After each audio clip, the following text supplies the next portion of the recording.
его, ему, ей, ее айырмашылығы қандай? Осы сабақта его, ее, ему, ей есімдіктеріне тоқталамыз. Его, ее, ей, ему айырмашылығы неде? Қазақ тілінде біз барлығын ол деп айта береміз. Ол болсын, қыз болсын, жануар болсын, зат барлығын ол деп айта береміз. Мысалы, ол кетіп бара жатыр, ол отыр, ол жайқалып өсіп тұр, олар отыр. Ал орыс тілінде біз бәрін олай айтай алмаймыз. Себебі олар родқа бөлінеді. Женский, мужской демекші. Егер сіз қыздарды айтқыңыз келсе, она дейсіз. Ал ұлдарды айтқыңыз келсе, он дейсіз. Яғни, он стоит, она сидит. Мына ұл бала тұр, мына қыз отыр. Ал оны дегіңіз келсе ше, қалай айтамыз?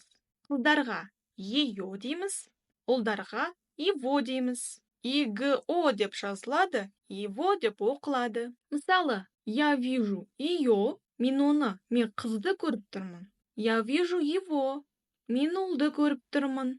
Сол сияқты, оның заты деп айтқыңыз келсе, ее және его қолданасыз. Ал егер оған деп айтқыңыз келсе, қалай айтамыз? Орыс тілінде оған деп ұлға ему дейміз, ал қыздарға ей дейміз. Мысалы, ему идет белая футболка. Мына ұлға, оған ақ жейде жарасады. Ей нравится танцевать.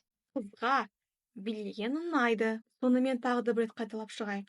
Ұлды біз он дейміз, қызды она дейміз. Оны деп айтқымыз келсе, ұлды его, қызды ее. Оған деп айтқымыз келсе, ұлға ему, қызға ей дейміз. Осы сабақта біз ей, ему, ее, его есімдіктерін айырмашылығына тоқталдық. Қай кезде қалай қолдану керектігі жайлы айтылған болатын. Менімен бірге болғандарыңызға көптен көп рахмет. Сау болыңыздар.